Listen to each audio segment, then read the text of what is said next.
We're back! It's game time! Woohoo!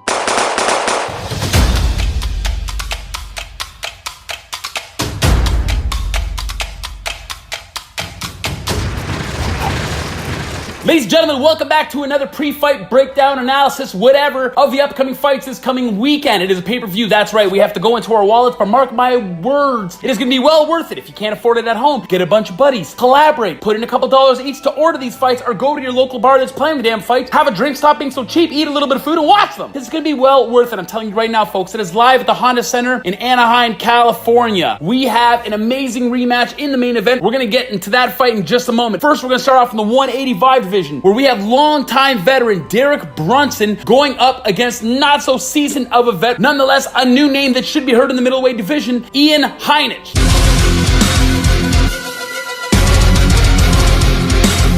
Now, IanHeinisch is coming off 3 consecutive victories under the UFC banner. The first one not really counting so much as it was on the Contender Series, but nonetheless, he finished that fight in devastating knockout fashion. Since then, he has beat 2 Brazilian top prospects, one in Cesar Mutanchi Ferreira and Antonio Carlos Jr. by unanimous decision. So his cardio factor? Absolutely not. He's got an amazing gas tank. He's got an amazing will to win. He's got a fantastic championship lion heart, and he's going to go in there to kill you every single time. His versatility was shown in the LFA organization, finishing numerous fights by amazing knockout and submission, but they call him a hurricane, and they call him a hurricane for a reason. He swings, he loops far too much. Are you going to be able to get away with those shots when you're fighting somebody that's really, really big, in my opinion, in Derek Brunson? Derek Brunson, in my opinion, should be fighting at 205, or at least he could be fighting at the 205 division. And the one thing he has that Ian doesn't really have is amazing wrestling and grappling. We saw in his last fight against Elias Theodorou when he was able to pick up Elias Theodorou, who's also a fantastic wrestler and an amazing cardio tank, and honestly just one of Canada's best MMA fighters like ever. Derek Brunson has a completely different resume than Ian is. Maybe Ian's this hot new prospect and he needs to fight someone with a big name to get his voice be heard, but fighting someone like Derek Brunson, who's fought guys like Machida, Anderson Silva, Robert Whittaker, Uriah Hall, and the list goes on. And of course, Elias Theodorou, like I just mentioned, Israel Adesanya, Ronaldo Jacare Souza. So Derek Brunson has a lot of fights. He has a lot of fight minutes behind him. And I think this fight is just going to be too one-sided. He knows that Ian's going to come in there swinging, trying to take Derek Brunson's head off. But I think the difference in reach is going to play a huge factor here. And of course, the resume is going to play a huge factor. Derek Brunson's just going to remain calm and just take him down at will. And I just think ground and pound him. I don't even think he's going to try to get the killer instinct and necessarily go for the finish. He's just going to get those points and make the fight as easy as possible for him. I do think this is going to go to the decision. I just think Ian does have that lion heart enough to take that beating, but get up and keep going forward and keep pressing forward. But Derek Brunson's going to have this all day, in my opinion. Now, we move on up to the next fight, where we have SodiqYusuff going up against very, very tough-hitting Mexican Gabriel Benitez.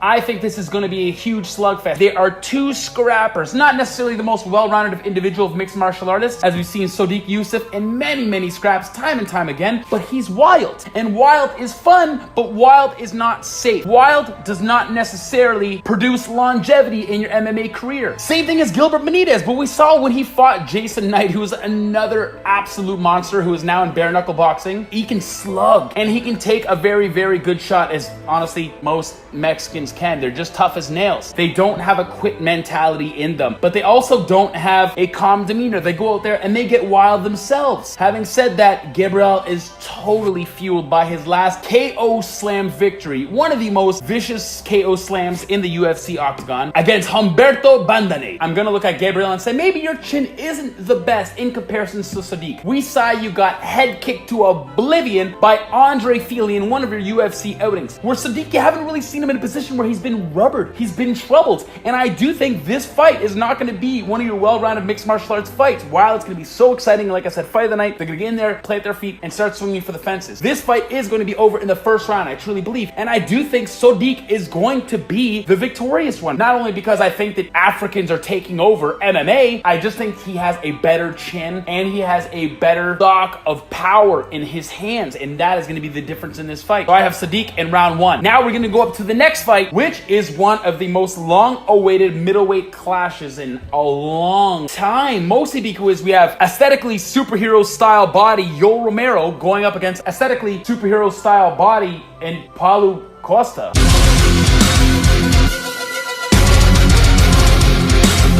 Please, USADA, do some testing, first of all. But nonetheless, they are very exciting fighters. Yoel Romero, obviously with that judo background. He has devastating knockout power, but he has fantastic wrestling and amazing judo, where Paulo Costa is a barbarian. 11 of his 12 victories come by devastating knockout, and Paulo Costa is undefeated. This could, to his demise, maybe give him a wrong boast of self-confidence heading into this fight, because Yoel Romero has fought significantly better fighters than Paulo Costa has. That's fine. This is the next stage of Paulo Costa's career. But Yoel Romero has been at the top, and he has been at the top for a long time. He just lost, and it was controversially to the current champion Robert Whittaker by decision. Paulo Costa hasn't been proven to be able to go to those later rounds, because obviously he hasn't need to as of yet. But this could play into a factor too in his training camps. Is he training for those full 50 minutes to go the distance? Because Yoel Romero has. He's gone 25 minutes as well. And Yoel Romero, as big as he is, the keys to victory are clear. Paulo Costa is just going to play the same way he does every single time. And that's go in there and try to smother you, not give you any space to use your judo or get your long limbs and your striking off and try to knock you out in the very first round. But Yoel Romero, although he's going to want to knock out Paulo Costa as well, if he has the opportunity, that's fine. Throw the shot. But I think throw the shot to set up your wrestling. Make Paulo Costa's big muscles just tire himself right out. So then when he throws, his shoulders are not going to be able to throw at the same capacity they was in the first minute. I do think that Yoel Romero is going to finish this fight. I think it's going to be the late second, early third round. I think Paulo Costa is just going to get too tired, and Yoel Romero is going to be on top of him and be able to ground him, pound him out for that victory. The next fight, of course, it has been 3 years, literally almost exactly, of the return of Nate Diaz since controversially losing to Conor McGregor. Controversially. The second time. The first time he killed him. But he is going up against previous lightweight champ and previous featherweight champ of WEC and UFC respectively, Anthony Showtime Pettis.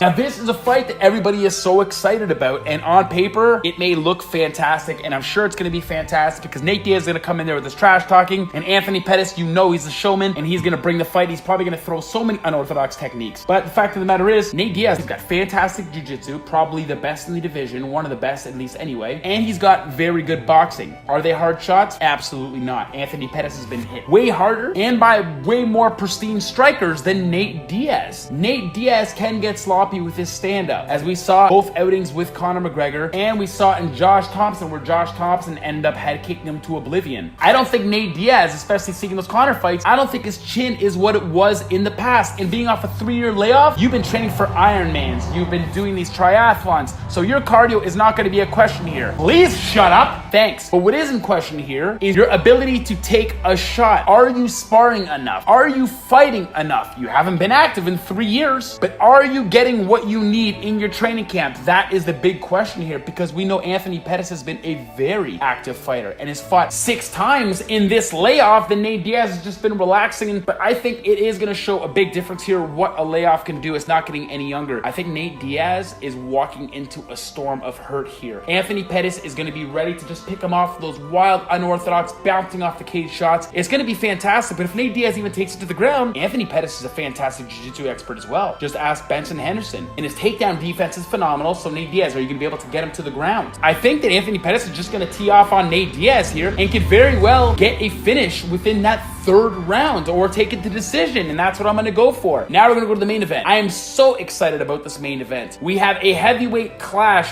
for the heavyweight title, and it is a rematch between the previous heavyweight champion and the most long-reigned heavyweight champion and successful title defenses. We're talking about OHIO's own Stipe Miocic, and he is going up against previous light heavyweight champion and current heavyweight champion and previous champ status, Daniel DC Cormier.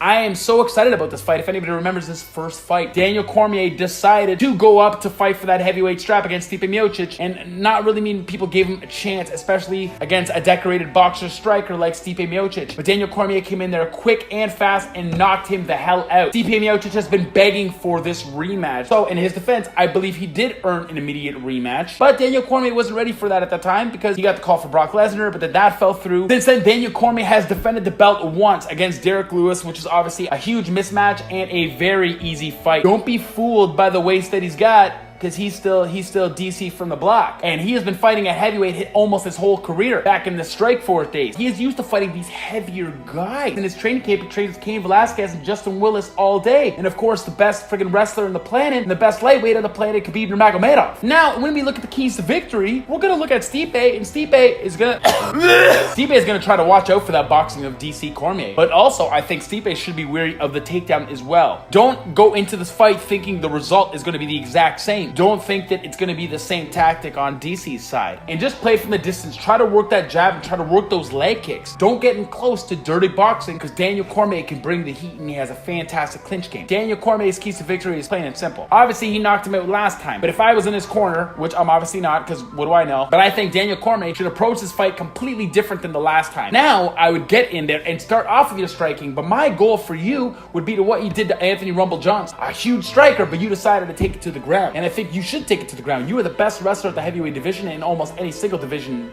ever. Wear out Stipe Miocic, because he's not going to be able to handle the ferociousness of your wrestling. Ground and pound him, and then go for the submission. Don't go for the knockout in this one, because I do think that maybe the first fight against Stipe was a stroke of right time, right place, right technique thrown. Everything just fell into place. You can't assume that all the variables are going to fall into place here. I think you should completely change up the game plan, take it to the ground, and I think you will. If I'm going to have to call this fight, I think DC is going to take this to the ground, really wear out Stipe, and get that ground and pound going, and then when he sees an opportunity, take his back and get a rear naked choke. I see Stipe going out in the second or third round via submission. I do think Daniel Cormier is going to retain his title and going down as one of the best fighters, if not the best fighter of all time. Guys, thank you so much for watching. I hope you love the fights that are upcoming. I am so excited about it. I cannot be more excited. Please make sure you watch these fights. Please make sure you watch this video, share it to all your friends and family. Make sure you give it a like, a dislike, doesn't matter, comment. I just want you to engage with me. Hope you like the fights, guys, and we are going to see you next week. Peace out.